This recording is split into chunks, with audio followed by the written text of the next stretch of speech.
Bonjour, c'est Michel Drac. Aujourd'hui, je vous présente un livre, La 8e plaie, d'un monsieur qui signe, ou un homme d'ailleurs, je sais pas, qui signe Strat Diplo. C'est un blogueur qui est un intervenant régulier sur Riposte Laïque. Donc aujourd'hui, une note de lecture présentée par quelqu'un dont les liens avec égalité et réconciliation sont notoires. Et cette note de lecture porte sur un ouvrage d'un monsieur qui est apparemment proche de Riposte Laïque. Vous devez vous attendre à ce que ça soit une boucherie, un carnage. Eh bien, absolument pas. Car moi, ce qui m'intéresse, c'est la vérité, c'est la réalité, c'est la solidité des discours, c'est pas l'idéologie des gens. Et en l'occurrence, ce bouquin est solide, il est clair, il est argumenté. Et pour un mec qui écrit sur Riposte Laïque, je dirais même qu'à 1 ou 2 pages près, il est exempt de toute islamo-hystérie. Ce qui est pas mal quand même. Ce qui est pas mal. Bref, ça vaut la peine d'être lu. Et je vais vous présenter ça tout de suite, puis je vais vous dire en même temps un petit peu les réflexions que ça m'inspire et qui, vous allez le voir, ne sont pas nécessairement de nature à vous mettre dans un état d'optimisme béat. Mais bon, c'est comme ça, quoi. Voilà. On choisit ce qu'on dit sur son époque, on choisit pas son époque. Alors, la première chose intéressante chez monsieur Strat Diplo, on va dire que c'est un monsieur. Par principe, j'en sais rien, honnêtement, on va dire ça. La première chose intéressante chez Strat Diplo, c'est qu'il nous rappelle les faits. Et il nous rappelle ce qui s'est passé sur l'année 2015. C'est pas mal de lire un bouquin qui est écrit, qui parle de choses qui ont un peu plus d'1 an d'âge, parce que ça donne un peu plus de recul. Moi, je me méfie toujours des réactions sur le moment. Évidemment, parfois, il faut réagir sur le moment quand on est là pour prendre des décisions. Mais quand on est là pour réfléchir dans l'absolu, c'est pas mal de prendre un peu de recul, et 1 an, c'est déjà pas mal. Donc, qu'est-ce qu'il nous raconte sur l'année 2015, monsieur Strat Diplo ? Alors, il nous dit qu'il y a eu à peu près 2 millions de migrants illégaux qui sont entrés cette année-là en Europe. Ce qui est une estimation forcément approximative. Les chiffres officiels ne sont pas fiables. On sait qu'une bonne partie des migrants ne se font pas enregistrer quand ils arrivent. Mais bon, l'un dans l'autre, on arrive à peu près à la conclusion qu'il y a dû y avoir à peu près 2 millions d'entrées. Ce qui caractérise l'année 2015, c'est le basculement des flux en termes de provenance. Jusque-là, et y compris en 2014, en gros, c'est du 80-20 en faveur de l'Afrique. Depuis 2015, en tout cas sur l'année 2015, ça a été du 80-20 depuis l'Asie, essentiellement Afghanistan, Pakistan, Irak, Syrie.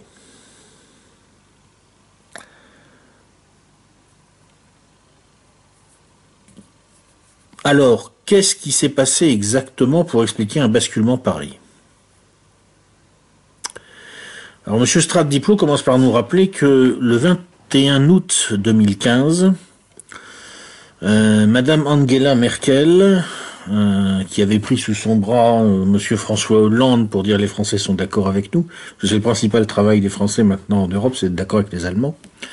Et donc Madame Angela Merkel a annoncé une rupture unilatérale des accords de Dublin qui réglait jusque-là la question du traitement des réfugiés et des demandes d'asile en Europe. Et elle a dit en substance que tout Syrien serait accueilli en Allemagne, même s'il transitait par d'autres pays. Ce qui revenait à dire, en gros, vous entrez dans l'espace Schengen, vous le traversez, vous arrivez en Allemagne, c'est open bar, c'est pour vous. Alors imaginez un peu le message que ça passe pour des gens qui vivent dans des conditions matérielles souvent très difficiles, et à qui on dit, vous voyez, tous les avantages qui sont accordés aux clandestins en France, aide médicale de l'État, par exemple, à laquelle les Français revenant d'étrangers n'ont même pas droit. Tous les avantages de ce pays dont on sait, un peu partout dans les pays arabes, que il est extrêmement généreux quand il s'y met. Vous savez que Strat Diplo le rappelle. Ce qui est extraordinaire en Algérie, c'est la longévité de nos retraités. Oui. Parce que quand les Algériens qui ont cotisé en France retournent en Algérie, ils touchent leur retraite jusqu'à ce qu'on déclare leur décès. Mais on ne demande pas de certificat de vie trimestrielle. Donc résultat, ils vivent tous jusqu'à 100 ans et plus. Ça se sait ça dans les pays arabes, si vous voulez. Ça... Et après, vous savez, c'est le téléphone arabe. Hein. C'est les Algériens l'ont raconté aux Libyens, qui l'ont raconté aux Égyptiens, qui l'ont raconté aux Syriens, qui l'ont raconté aux Irakiens, qui l'ont jusqu'au fin fond de l'Afghanistan, les mecs, ils le savent. Ils le savent pour nous, ils le savent aussi pour les Allemands, ils le savent pour tous les Européens. Et ils le savent d'autant plus que manifestement, il y a des gens qui amplifient ces rumeurs, si vous voulez. C'est-à-dire que on a des agents d'influence de diverses puissances, de divers réseaux, qui manifestement ont fait passer le message dans les foules des pays arabes et musulmans d'une manière générale, et aussi en Afrique, dans l'Afrique non musulmane. Mais M. Strate-Diplo, pour des raisons qui sont assez évidentes du point de vue de quelqu'un de riposte laïque, nous parle quand même beaucoup plus des pays musulmans, c'est son truc. Bon. Mais il parle pas que de ça, il faut le préciser quand même. Il y a quand même beaucoup de ça. M. Strate-Diplo nous apprend, par exemple, ce que dit le cheikh israélien. Il l'appelle le cheikh israélien parce que le mec, c'est un Palestinien évidemment, mais comme il vit sur un territoire annexé, enfin conquis par Israël, c'est un Israélien. Hein. Il a de l'humour, monsieur Strate-Diplo, il est très marrant. Et donc le cheikh israélien Mohamed Ayed, qui a prononcé à la mosquée Al-Aqsa de Jérusalem, a tenu notamment le 11 septembre 2015 un discours enflammé sur la crise de fécondité des hommes européens dégénérés, le désespoir des femmes européennes avides de sexe et la nécessité d'apporter et d'exercer la virilité de l'homme musulman à l'Europe, qui en a un tel besoin lucide qu'elle déroule des tapis rouges pour les immigrés et est prête à les entretenir juste pour ces services-là.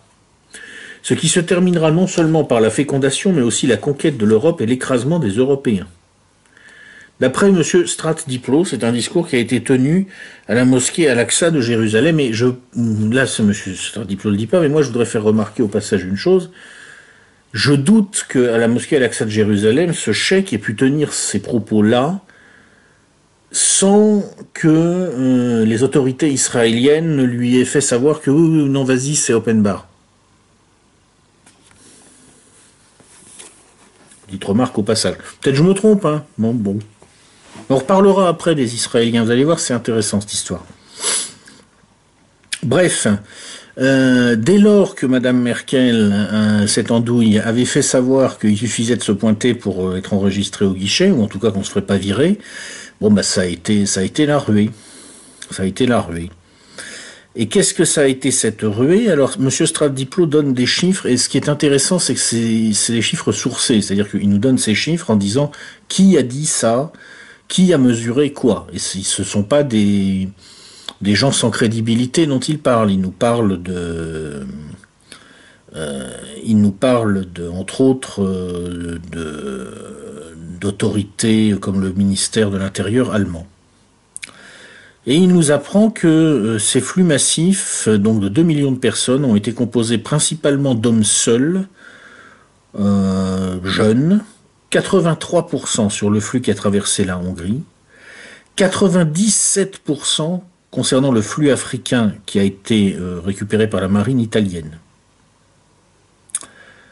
D'où viennent ces gens? Alors seulement 20% d'entre eux se déclarent syriens, et on estime que seulement 30% de ceux qui se déclarent syriens le sont, parce qu'il y a énormément de faux passeports syriens qui circulent. C'est même une industrie, paraît-il, en Turquie de fabriquer des faux passeports syriens.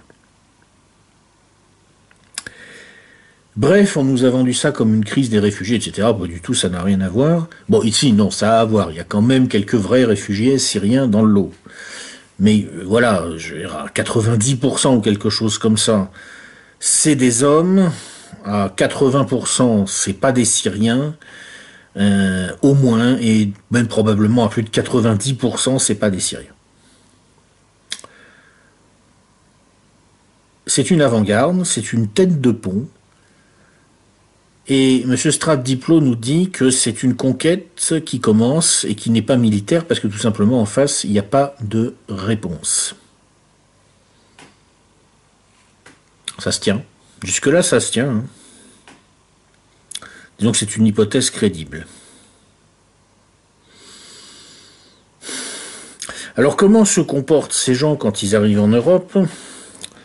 Eh bien, comme on l'a vu, ils se sont très mal comportés, avec une sorte de point d'orgue dans le délire qui a été l'affaire des espèces de gigantesques concerts, une collection d'actes sexuels déplacés, voire de tentatives de viol, voire de viol, à Cologne pour le nouvel an 2016. Mais d'une manière générale, ils se comportent très très mal. Alors, pour quelle raison? Pour quelle raison se comportent-ils comme ça?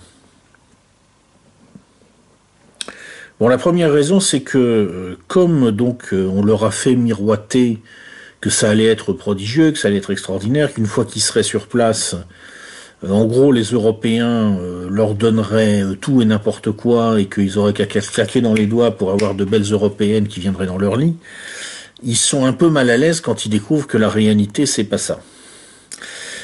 Et Monsieur Stradniplo nous donne un exemple qui est assez comique, qui est celui des Syriens d'Uruguay. Alors, c'est pas les pires, parce que eux, apparemment, c'est des vrais Syriens.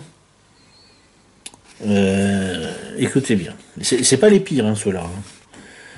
Hein. Dans le cadre d'un programme gouvernemental d'accueil des réfugiés, des Syriens d'Uruguay donc sont arrivés en octobre 2014 d'un camp de réfugiés au Liban, et ils ont été logés près de Punta del Este, qui est considéré comme la Monaco d'Amérique du Sud. Il paraît que c'est un lieu paradisiaque, formidable, etc. Pratiquement tous de petits commerçants indépendants avec un niveau de vie correct avant la déstabilisation de la Syrie, ils ont été dotés de logements modernes, gratuitement pour une durée de 2 ans, ainsi que d'allocations mensuelles d'insertion, de cours d'espagnol qui ne les intéressaient pas, de comptes bancaires, de téléphone portable et d'assurance médicale complète. Ça va quand même, hein. On a aidé les hommes à trouver des emplois à temps complet, type peintre en bâtiment, au salaire minimum, certes, car ils n'ont aucune qualification utilisable sans pratique de l'espagnol. Lorsque les conflits entre familles ont failli dégénérer, on les a séparés, et certains d'origine paysanne se sont vus confier gratuitement dans une autre région une parcelle cultivable sur laquelle on a construit une maison neuve.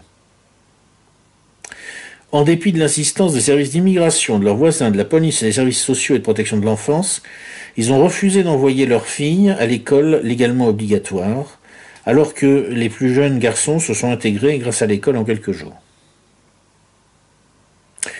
En août 2015, c'est là que ça devient vraiment drôle, lorsqu'ils ont vu à la télévision la vague immigratoire en Europe, l'un d'eux a emmené sa famille attraper le flot migratoire en Turquie, mais ce pays ne les a pas laissés sortir de l'aéroport et les a renvoyés.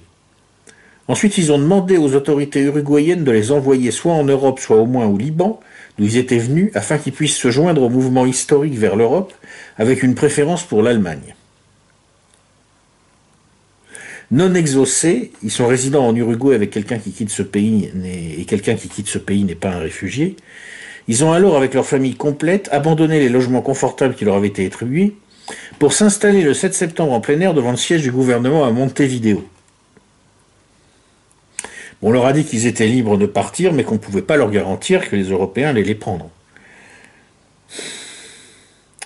Ils adressent volontiers, grâce à un interprète, un certain nombre de reproches à l'Uruguay et aux Uruguayens. Ils disent qu'on les a trompés. On leur avait caché le coût de la vie dans ce pays. Il n'est pas possible d'y élever 10 ou 12 enfants. On leur avait promis des salaires de 2500 $ par mois. En vérité, le salaire moyen est de 550 et le revenu moyen par foyer uruguayen est de 1500. L'allocation d'intégration dépendant de la taille de la famille, mais de 1000 $ au minimum, ne suffit pas. On leur avait promis le logement gratuit à vie et au bout de 2 ans, ça sera terminé. C'est-à-dire que cette histoire est extraordinaire, elle montre bien comment ça s'est passé. Les mecs, ils ont complètement disjoncté. Ils ont pété un câble. Il faut se rendre compte que, bon, c'est des gens, là, en l'occurrence, ils viennent de Syrie, on leur a complètement démoli leur pays, hein. Et il y a des mecs inconscients ou des salopards, je sais pas, qui sont allés leur dire, écoutez, il y a une solution miracle. Vous arrivez en Europe, on vous donne tout. Mais ils le croient, les types. Tout simplement, ils le croient. comprenez, ils voient le monde à travers la télévision, à travers ce qu'ils peuvent voir sur les vidéos sur Internet. En général, ils parlent pas nos langues. Donc ils peuvent pas s'intéresser aux vidéos qui vont décrire la réalité de nos sociétés.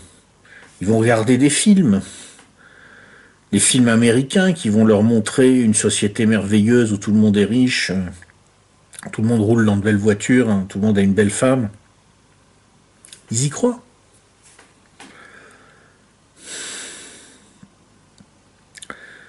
Et alors évidemment, qu'est-ce qui se passe? Quand ils arrivent, ils ont des exigences. Évidemment, elles ne sont pas satisfaites, puisqu'elles sont délirantes. Et ils ne comprennent pas, et ils se mettent en colère. Ajoutez à ça qu'il y a des gens pour les pousser à faire des saloperies. Monsieur Stratdiplo cite un certain nombre d'associations, alors bien sûr No Border et la galaxie qui tourne autour, qui est la plus, je dirais, la frange la plus ouvertement manipulatrice et celle qui incite le plus directement à des comportements illégaux violents. Mais il y en a d'autres qui font très fort. En particulier, nous apprenons qu'une association IsraAid, cofinancée par Israël et l'American Jewish Committee, une association Border Monitoring, qui anime avec une galaxie d'autres associations qui tournent autour, parce que tout ça fonctionne, vous savez, en réseau. C'est une nébuleuse assez difficile à décoder, qui anime un site qui s'appelle Welcome to Europe. C'est W2, le chiffre, hein, W2EU.info, mais si vous tapez Welcome to Europe sur un moteur de recherche, vous allez tomber dessus de toute façon. Et vous allez voir, vous allez pouvoir vérifier ce que dit M. Stratdiplo dans son bouquin, c'est-à-dire que ce sont des gens qui distribuent des guides pour expliquer aux migrants comment éventuellement jouer avec les lois dans les pays européens pour les contourner au minimum. Vous avez même des gens qui sont complètement dans l'illégalité, comme une association non déclarée qui s'appelle Frontexit, qui est une association qui localise les patrouilles pour aider les migrants à les contourner. Les migrants qui sont d'ailleurs très bien financés apparemment pendant la durée de leur parcours, qui coûtent souvent cher, sur certaines origines, il faut 14 000 € à peu près pour faire le voyage. 14 000 € pour un paysan pachtoun, c'est pas rien, hein. Eh ben, ils les trouvent apparemment, tout comme ils trouvent des portables dernier cri qui leur sont fournis, on ne sait pas très bien par qui. Et avec lesquels d'ailleurs les manœuvres No Border sont coordonnées, ce qui pose le problème de savoir comment les No Border savent quel numéro il faut appeler, à quel moment. On trouve souvent des associations, il y a l'Open Society de George Soros derrière les financements de ces équipements. Le plus beau maintenant, alors ça c'est tellement incroyable que je vais vous lire ce que dit M. Stratdiplo, parce que je voudrais pas que vous croyiez que je me fous de votre gueule. Mais je sais pas si c'est vrai ce qu'il dit. Hein. C'est tellement gros que moi mais je vous le lis quand même. Un autre viatique qui a certainement un coût est la prime d'intrusion. Il s'agit d'une somme que les migrants n'ont pas encore sur eux en quittant les côtes turques. En général, ils n'ont d'ailleurs guère plus que leurs vêtements et l'argent seraient volés par les Turcs. Et qu'ils ne perçoivent pas non plus en Grèce où ils ne font que passer. Sur le corridor 10 de la partie non occupée de Serbie, les foules venues d'Asie sont rejointes par celles venant de la province de Kosovo et Metochi occupées par l'OTAN. C'est une des plaques tournantes de ce trafic, le trafic d'êtres humains en fait.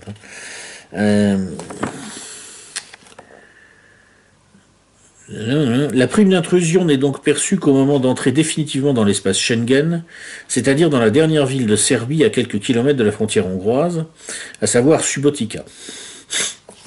Là, des queues de plusieurs centaines de mètres se formaient pour retirer individuellement un montant reçu par mandat électronique d'une fameuse entreprise financière états-unienne, dont le service de mandat n'est d'ailleurs pas donné, et qui, d'après les employés du bureau de poste, s'élevait à 1000 ou 1500 € selon les cas. C'est-à-dire que les mecs on savait quelqu'un savait qui ils étaient, quelqu'un leur avait fourni le téléphone portable, les suivait, les pistait, et quand ils arrivaient là, on leur disait, ok, c'est bon, maintenant vous allez passer de l'autre côté, on peut vous filer la thune, hop, 1500 euros. Ah, quand même, ça soulève un certain nombre de questions. Je veux dire, putain, on est quand même assez loin de la légende de la petite famille syrienne persécutée par Bachar et qui vient se réfugier chez Mamie Merkel. Hein. Il s'est passé un truc là entre-temps, parce que je sais pas moi, mais entre la petite famille syrienne qui veut se réfugier chez Merkel parce qu'elle a peur du grand méchant Bachar, et puis des flux masculins à au moins 90% où il y a à tout pété, 10% de Syriens grand maximum, et des mecs qui arrivent comme ça en masse et ils sont suivis, ils sont pistés, ils ont un téléphone portable et on leur file la thune quand ils entrent. Ah, il s'est passé un truc entre les deux, hein, je veux dire, entre le discours et la réalité, il y a comme un écart, quoi. Et donc, fini de nous raconter Monsieur Stradiplo, évidemment, il y a eu des conséquences catastrophiques en Europe, des conséquences sécuritaires désastreuses, avec entre autres à peu près, on estime 500 000 migrants non enregistrés rien qu'en Allemagne, dans un premier temps. C'est-à-dire qu'en plus de ceux qu'ils ont reçus, il y en a 500 000 non enregistrés qui vivent de quoi? De petits trafics, de délinquance, etc. Seul objectif apparemment des autorités allemandes, dissimuler ces faits. À propos, par exemple, des événements de Cologne, M. Stradiplo rappelle, est apparue la volonté d'assurer l'impunité aux criminels, donc issus des migrants, et le déni de justice même a posteriori aux victimes, avec la consigne stricte non seulement de ne pas révéler à la presse, mais également de ne pas enregistrer les délits et crimes dès que des intrus y sont impliqués, comme l'ont d'ailleurs constaté des victimes tentant de déposer plainte à Cologne, et comme des cadres de la police à Francfort et en Rhénanie du Nord et Westphalie ont déclaré qu'ils en avaient reçu l'ordre express. La police peut soumettre des fillettes à plusieurs heures d'intimidation, hors présence des parents, pour tenter de leur faire admettre qu'elles étaient consentantes, alors même que leurs violeurs se vantent de leur défloration collective sur Facebook, comme dans le cas de la petite Lisa de Berlin, début janvier 2016.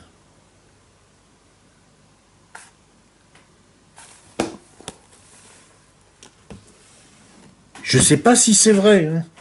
J'ai pas le moyen d'aller vérifier à Berlin si la petite Lisa, tout ça. Mais si c'est vrai, il y a comme un petit problème, Frau Merkel. Un petit problème. Hein. Bon.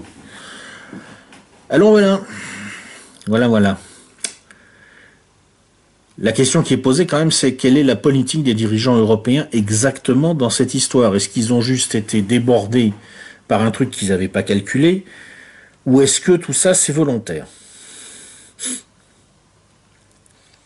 Bah clairement, ce que nous explique M. Stradiplo, c'est que c'est en très grande partie volontaire et c'est évident. 2014, l'Italie lance l'opération Mare Nostrum, multiplication par 4 du flux venant d'Afrique, qui passe de 43 000 en 2013 à 170 000 en 2014. À partir de ce moment-là, les passeurs, les trafiquants de chair humaine basés en Libye, puisqu'on a détruit l'État libyen, entre-temps, je rappelle qu'il y a une plateforme, il y a une plaque tournante de ce trafic, c'est le Kosovo, construit par l'OTAN. Il y en a une autre, c'est la Libye. Enfin, la Libye, ce qu'il en reste, quoi. Et, hein, ce territoire transformé en zone sans État par la magie de l'OTAN. Et l'appel de M. Bernard-Henri Lévy.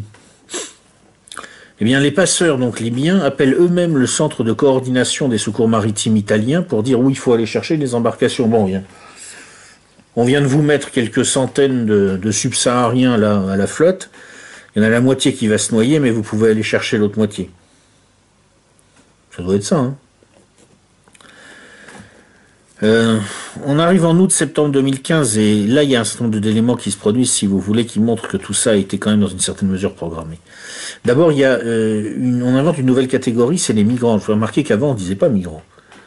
Il y avait des immigrés, il y avait des clandestins, il y avait des réfugiés. Mais un migrant, ça n'existe pas. En fait, ça permet de dire en gros, c'est un mec qui est rentré dans le pays, c'est pas un immigré, parce que l'immigré dans l'esprit collectif, si vous voulez, même si c'est pas le sens exact, mais en termes de connotation, c'est quand même d'abord un travailleur immigré. Ah, mais c'est pas un travailleur immigré, hein, bon. C'est pas un réfugié en réalité, on a bien vu que c'est pas vrai tout ça, cette histoire. C'est pas des réfugiés, il y en a quelques-uns, mais il y en a très peu. Faut pas dire que c'est un clandestin, parce qu'un clandestin, quelque part, ça veut dire, ah, attends, c'est mal, c'est illégal, etc. Non, alors on va dire que c'est un migrant. Tiens, un migrant, ça sonne bien, migrant.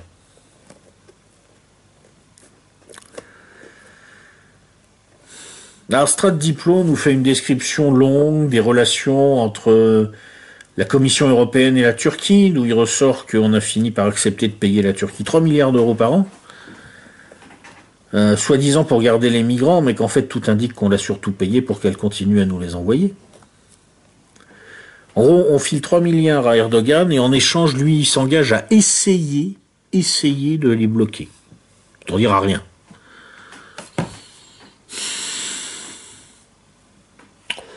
Personne ne négocie aussi mal, même Juncker en état d'ivresse. Donc ça veut bien dire quelque part que, et là je suis tout à fait Strat Diplo, non, ça a été fait exprès. Tiens, je m'aperçois que j'ai oublié de changer de lunettes, excusez-moi, parce que je change de lunettes quand je fais mes vidéos. Je mets une paire de lunettes qui reflètent moins les lumières, parce que c'est désagréable pour les gens. Bah. Oui, qu'est-ce que je disais voilà ce qu'il en est des relations avec la Turquie. Monsieur Stradiplo nous rappelle aussi les déclarations d'un certain nombre de nos dirigeants, c'est toujours marrant. Il fait remarquer que Monsieur Fabius, le 30 août 2015, a critiqué vertement la clôture entre la Serbie et la Hongrie. Quelle horreur, n'est-ce pas? C'est tout juste qu'il nous a pas dit que c'était le retour d'Adolphe. Par contre, on remarquera que Monsieur Fabius n'a rien remarqué toutes les fois qu'il est allé en Israël. Le mur, là, avec les Palestiniens, non, là, il n'a pas vu. Il n'a pas vu, ça lui a échappé. On retrouve aussi l'article du 7 septembre 2015 de Monsieur Attali, qui s'appelait Hongrexit, où il a expliqué en gros que il fallait, il n'a pas dit qu'il fallait vitrifier la Hongrie, mais presque, quoi. Il n'est pas tout à fait allé jusque-là, quand même, parce que c'est un modéré, Attali. Enfin bon, il a bien fait comprendre qu'il fallait tordre le bras aux Hongrois pour qu'ils arrêtent d'essayer d'empêcher ces braves migrants de traverser, quoi. Je veux dire. Donc quelque part, ça veut bien dire quelque chose, quoi. C'est-à-dire, si on dit, bon, on va filer de l'argent aux Turcs pour qu'ils essaient d'arrêter le flot, ce qui veut dire on leur a filé de l'argent pour qu'ils continuent à envoyer. Puis ensuite, on tord le bras aux Hongrois pour que surtout ils arrêtent pas le flot, c'est bien qu'on veut que ça rentre, quoi. Le 13 septembre, il y a eu un événement qui a fait qu'on s'est demandé un peu, mais peut-être qu'en fait, non, ils essayent vraiment d'arrêter quelque chose. Schengen a été en partie suspendu par Merkel, comme vous le savez. On retourne un certain nombre de contrôles aux frontières. Alors, en fait, la cause, d'après Strat Diplo, c'est tout simplement que début septembre 2015, on a frôlé l'explosion pure et simple de l'Allemagne. La Bavière a menacé de reprendre elle-même le contrôle de ses frontières, et à ce moment-là, plus de 50% des Bavarois étaient en faveur de ce genre de mesures, et même se déclaraient intéressés par l'indépendance. Et c'est à ce moment-là que Mamie Merkel s'est dit, bon là, faut faire quelque chose, parce que visiblement, sinon, je vais perdre le contrôle.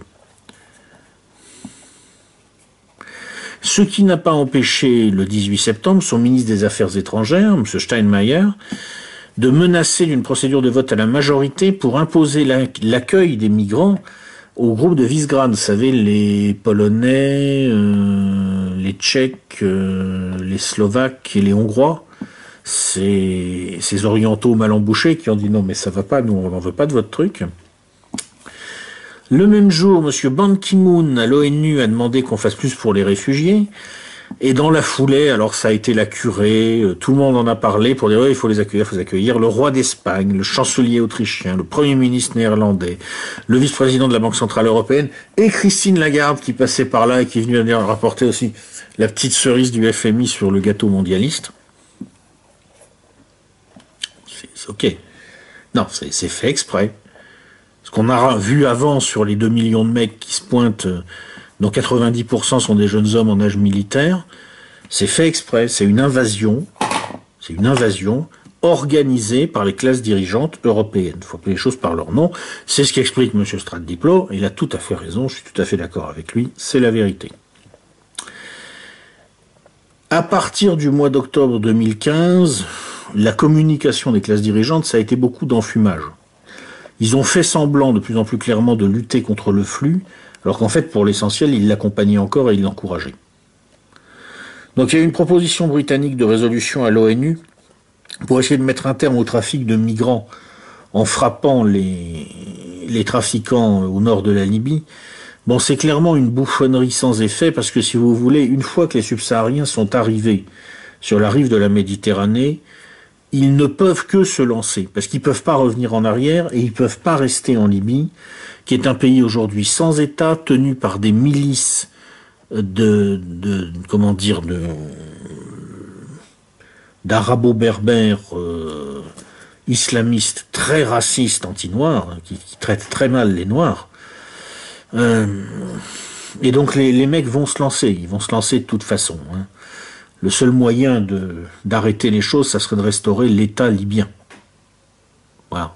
C'est-à-dire de faire le contraire de tout ce qu'on a fait depuis 2011, quoi. Ensuite, nos dirigeants, la Commission européenne, ils ont vraiment parlé du corps européen de garde-frontières, où ils vont faire quelque chose. Alors, il s'avère finalement qu'ils promettent 1200 agents d'ici 2020. Vous imaginez, hein, donc il y a 2 millions de mecs qui rentrent, 1200 agents d'ici 2020. Bref, tout ça ne vise qu'à une seule chose, permettre de faire durer le plus longtemps possible l'inaction des États et différer l'explosion de colère des peuples. Et depuis, manifestement, la stratégie, c'est l'édredon, on en parle de moins en moins. On essaye de cacher le problème, sachant que, même si on nous en parle moins, les entrées continuent. Le flux n'est pas interrompu. Et on approche maintenant d'une situation vraiment incontrôlable, avec en particulier des risques sanitaires dont nous parle ce Stradiplo. Ça aussi, c'est pas mal. On note de plus en plus de cas de syphilis et de tuberculose que l'on pensait pratiquement éradiquer en Europe. Début septembre, l'herpès et la gale ont commencé à se répandre dans Paris à partir du ghetto de la Porte de Saint-Ouen. Au même moment, on détectait la lèpre pour la première fois à Salzbourg. Le paludisme arrive aujourd'hui d'Afrique et d'Asie par flot incessant, y compris des souches multirésistantes. Selon les bateaux, entre le quart et le tiers des Africains débarqués en Italie en sont porteurs.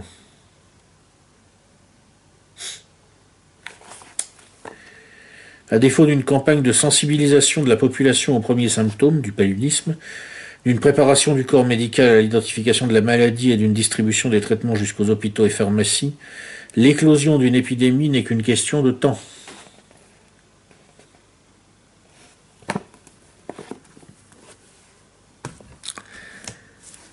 Voilà. Voilà sans doute aussi une des raisons pour lesquelles on nous en parle de moins en moins. Le truc est en train, je pense, d'échapper au contrôle de ceux qui l'ont lancé. Ah, évidemment, la question c'est pourquoi l'ont-ils lancé? Bon, c'est pas pour des raisons humanitaires, faut être sérieux. Hein. M. Stradiplo fait remarquer à juste titre que le gouvernement français a refusé le refuge contre les persécutions politiques à M. Julian Assange le 3 juillet 2015 et qu'il a refusé ce refuge moins d'1 heure après la demande, alors que la durée moyenne de traitement est de 2 ans.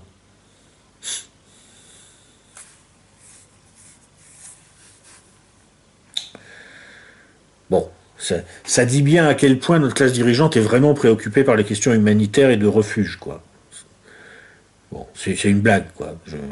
Je précise d'ailleurs que je le regrette, c'est-à-dire que y a des vrais réfugiés, bien entendu, et des gens qu'il faudrait vraiment aider.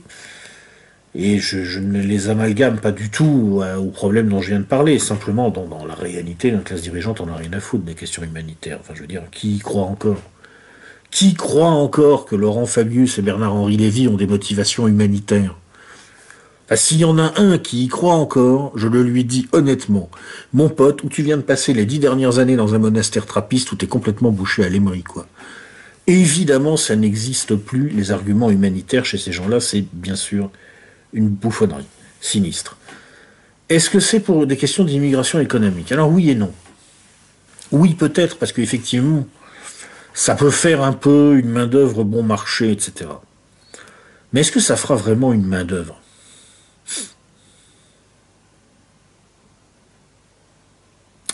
Si on écoute la Commission européenne, voilà ce qu'elle nous dit.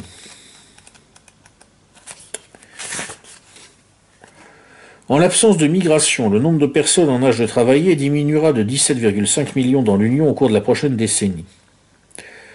La migration constituera donc un facteur de plus en plus important pour assurer la pérennité de notre régime d'allocation sociale et pour garantir la durabilité de la croissance de notre économie.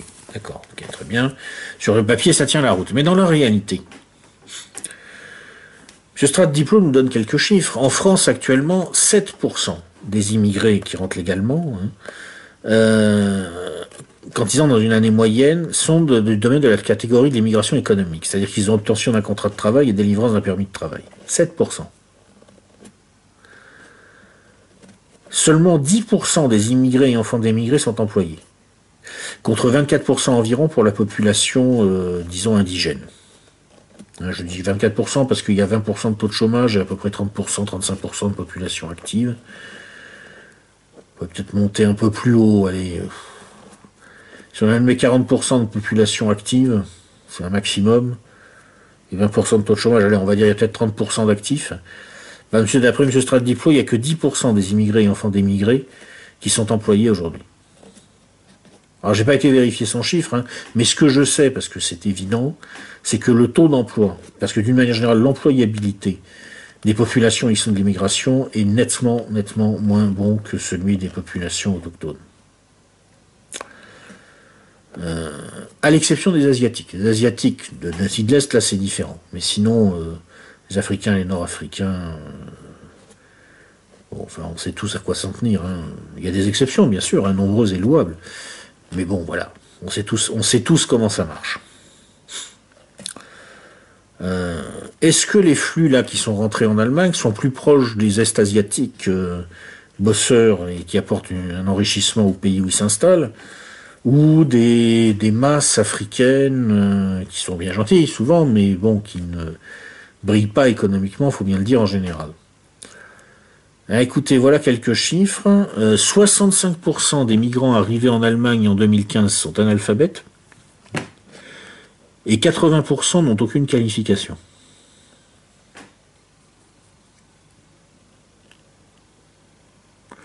Alors il y a quand même des gens économiquement qui vont s'y retrouver.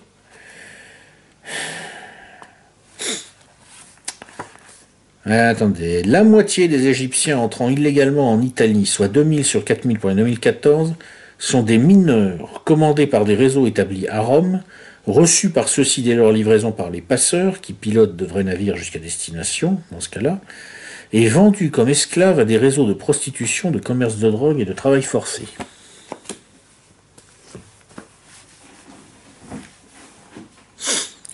Enfin, si on met à part ce genre d'activité économique, c'est mal barre pour soutenir la croissance d'une économie allemande qui est caractérisée par sa haute intensité technologique.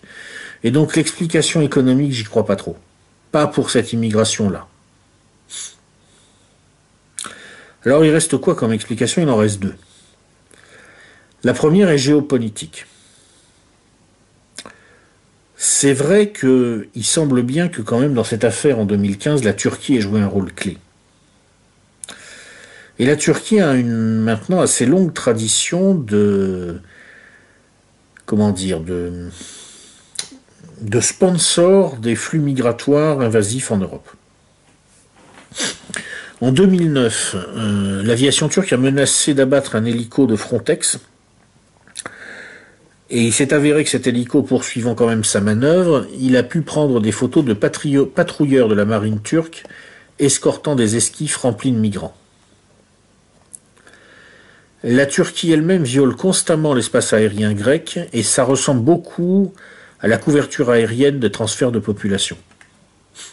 Dans le sud-est de la Turquie, il semble qu'il y ait maintenant une véritable industrie des migrants, avec en particulier 2 usines qui auraient été installées pour assembler des canaux pneumatiques, et la vente quasi institutionnelle de faux passeports syriens. Une véritable industrie, quoi. Bon, c'est pas l'industrie principale de la région, je pense quand même, contrairement à ce que dit M. Stradiplo, ça me paraît difficile à croire. Mais apparemment, c'est bien organisé, et ça peut pas être fait sans l'aval de l'État turc. L'armée turque elle-même régule manifestement les flots de réfugiés. C'est-à-dire que quand il y en a trop qui s'accumulent sur les côtes turques, ils bloquent les routes en amont. Quand il n'y en a plus assez et que les passeurs disent qu'il faut nous en renvoyer, ils rouvrent les routes. C'est une organisation, hein. Et l'État turc est dedans. Soit dit en passant, la Turquie elle-même se comporte très très mal avec les vrais réfugiés syriens pendant ce temps-là. C'est assez, je dois dire, révoltant.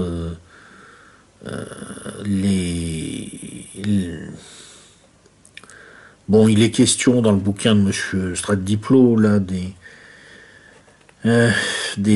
femmes syriennes qui sont obligées de se prostituer pour donner à manger à leurs enfants, et des petites filles mineures qui sont vendues aux riches d'Ankara. Il est intéressant de noter qu'il s'est passé beaucoup de choses en septembre-octobre 2015, au moment où cette histoire de réfugiés d'un seul coup a pris une ampleur qu'elle n'avait pas jusque-là. Les Russes se sont impliqués en Syrie. Il y a eu un discours d'Erdogan très agressif le 4 octobre 2015, agressif à l'égard des Européens. Les Européens qui jusque-là avaient, semble-t-il, laissé entendre aux Turcs que vous aurez quelque chose dans le dépeçage de la Syrie. Et puis là, d'un seul coup, les Russes étant arrivés, voilà, il n'était plus question de dépeçage, quoi. Le 16 octobre, il y a eu un incident à la frontière bulgare, avec la pénétration d'un groupe paramilitaire doté d'armes blanches. C'était, semble-t-il, des Afghans. Alors les Turcs ont dit qu'ils n'étaient pas au courant, mais en réalité, tout indique qu'ils ont toléré la chose, voire qu'ils l'ont organisée.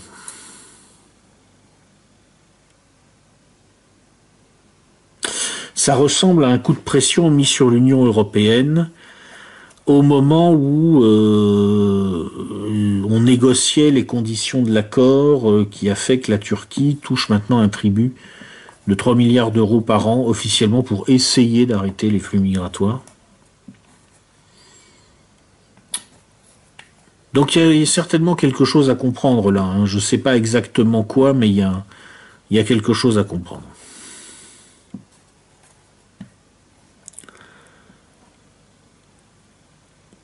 Cela dit, il y a une autre explication, et c'est plutôt l'autre explication, moi, que j'aurais tendance à avaler le plus facilement, même si je pense que la géopolitique a joué un rôle, mais je pense qu'il y a autre chose, parce que la géopolitique n'explique pas la constance.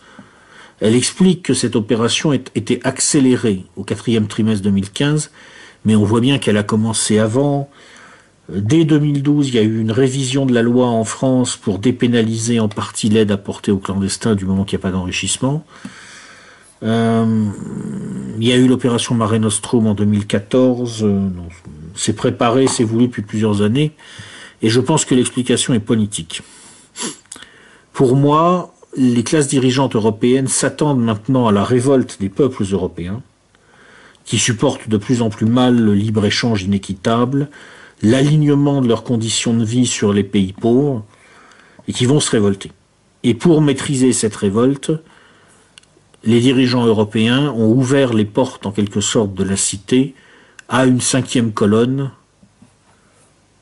on va dire vaguement djihadiste, mais surtout, à mon avis, criminelle, manipulable, pour avoir des mercenaires à lâcher sur les populations européennes, pour pouvoir fabriquer des heurts et justifier éventuellement des reprises en main violentes. Moi, c'est mon interprétation des faits.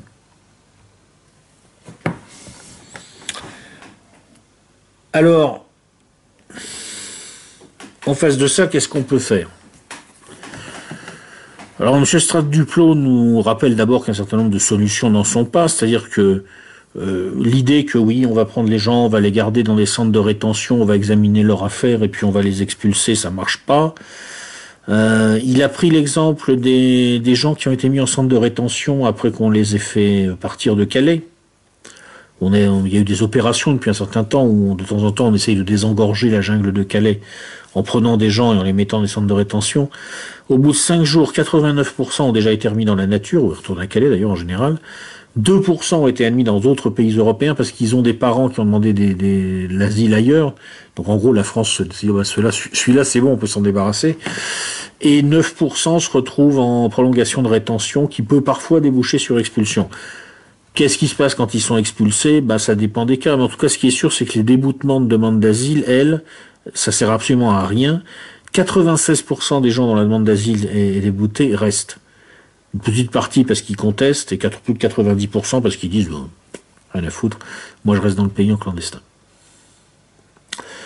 Donc ce genre de solution par traitement en quelque sorte, au cas par cas, etc., il faut le faire bien sûr, mais ça ne résoudra pas le problème.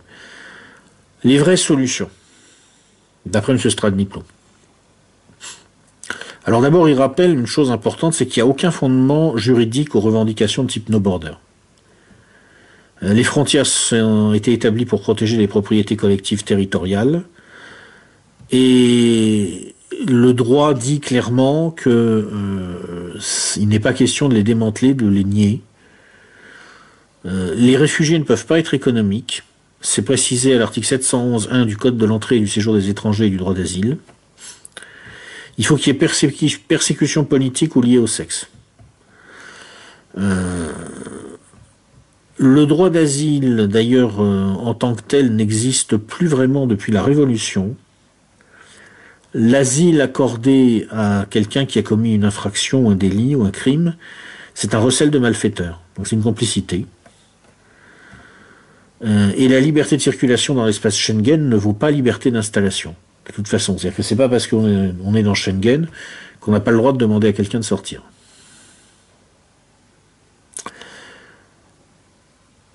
Il faut tout simplement rappeler ce droit et le faire appliquer, dit M. Stradniplo, et ça passe aussi par la remise en cause de ce qui s'est passé en 2012. Parce que l'article L622 de ce même code de l'entrée et du séjour des étrangers et du droit d'asile définit comme un délit le fait d'avoir, je vais vous lire exactement, directement ou indirectement faciliter ou tenter de faciliter l'entrée, la circulation ou le séjour irrégulier d'un étranger en France. En décembre 2012, le gouvernement français et le Parlement ont voté une modification qui en fait revient à dire que cette loi ne s'applique pas si la personne qui a aidé à commettre ce délit a agi dans un but humanitaire et non lucratif. Eh bien, nous dit M. Stradniplo, il faut abroger cette disposition, revenir à la définition de la présence illégale en France comme un délit, contestable même si rien ne l'y amène par ailleurs, c'est un délit en soi, et revenir à la définition de l'aide apportée à la commission de ce délit comme étant une complicité. Donc déjà ça, si vous voulez, ça permet en gros d'attraper les no-borders et de les mettre devant leurs responsabilités. C'est-à-dire en gros de leur dire, bon voilà, maintenant on vous prévient, c'est un délit. Alors, vous pouvez continuer à le faire, mais on appliquera la loi. La loi, c'est la loi. On est dans un état de droit, on ne va pas faire des lois rétroactives, enfin, simplement maintenant on vous prévient, la loi c'est la loi, il faut la respecter. Sinon, grosse fessée. Bon. Déjà ça devrait pas mal aider à résoudre pas mal de problèmes. Bien sûr il faut abroger le regroupement familial, parce que le plus gros problème c'est pas ces 2 millions d'hommes, c'est qu'on estime qu'à chaque fois que vous avez un homme jeune qui rentre, il y a entre 4 et 8 personnes qui sont ensuite éligibles au regroupement familial si le type s'est installé en France ou en Europe. Ça veut dire que quand vous faites rentrer 2 millions de migrants sur une année, à l'horizon d'un certain nombre d'années après, vous pouvez voir arriver jusqu'à 16 millions de personnes légalement. Parce que l'autre se sera fait régulariser. Donc il faut abroger le regroupement familial, et à ceux qui diront c'est inhumain, vous brisez les familles, je dis non, pas du tout, ils sont libres de repartir là où est leur famille. Il faut mettre en place, nous dit en substance M. Stradiplo, une vraie politique d'immigration, il a raison. Comme au Canada, en Australie, qui sont des pays où vous pouvez rentrer, mais là, il y a un contrôle de votre compétence, de votre capacité à rentrer dans l'économie et de votre santé, d'ailleurs, aussi. Et puis, au niveau géopolitique, évidemment, il faut faire savoir que l'Europe, c'est pas un paillasson, ce qui probablement passera par un conflit assez violent avec la Turquie. Si ce que dit M. Stradiplo est vrai, ça va être compliqué d'éviter quasiment un état de guerre avec la Turquie. Je vous rappelle ce qu'on a vu dans une autre note de lecture avant, à propos du bouquin qui s'appelle Nos très chers émirs, où on nous expliquait que derrière le Qatar, c'est les frères musulmans, hein, que la Turquie, c'était les frères musulmans. Qu'on a vu que Abu Dhabi, qui est un régime arabe en lutte contre l'influence des frères musulmans, a organisé le voyage de Marine Le Pen en Égypte. Donc à un moment, il faut connecter tout ça, vous voyez. Qatar, financement des élites françaises, Turquie, immigration, invasion, frères musulmans, Israël, le cheikh là qui est à la mosquée Al-Aqsa va faire son numéro. On peut commencer à relier les points là. Ça commence à s'emboîter, vous voyez, il se passe quelque chose là.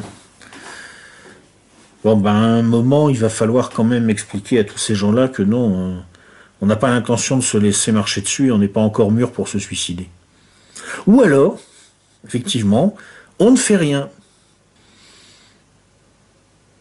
Et vu ce que je viens de vous expliquer, vu ce qu'on a vu avant, là, sur la note de lecture sur John Rushton, vu ce qu'on verra après sur d'autres bouquins,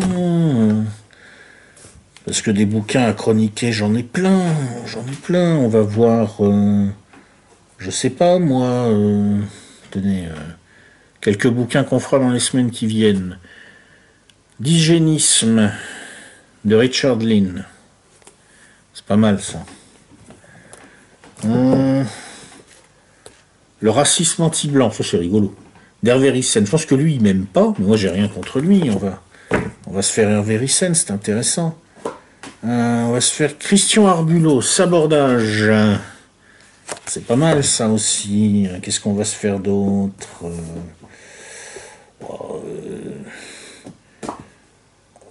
Tiens oui, pour surmonter le moral, on va chroniquer un roman guérilla de Laurent Berton. C'est pas mal ça. Et puis, on va réfléchir au modèle économique de l'antiracisme aussi. Tiens, je vais vous chroniquer Dominique Sopo, le manifeste pour l'égalité. Vous allez dire, il est fou l'oracle, Dominique Sopo, mais vous allez voir, on va pouvoir s'amuser avec ça. Et puis, dans la foulée, on se fera aussi, tiens, Benoît Hamon, tournez la page, vous allez voir, des bouquins à chroniquer, j'en ai plein. Tout ça pour vous montrer que, et là, on commence à relier les points entre eux. Vous voyez, c'est assez simple, hein. Vous avez, les gars, allez, je vais être gentil, je vais dire 5 ans. Jusqu'en 2022, pour vous réveiller, pour revenir dans le monde réel. Et après, eh ben vous vous serez suicidé. En attendant, j'espère que je vous ai pas trop sapé le moral, et je vous dis à bientôt.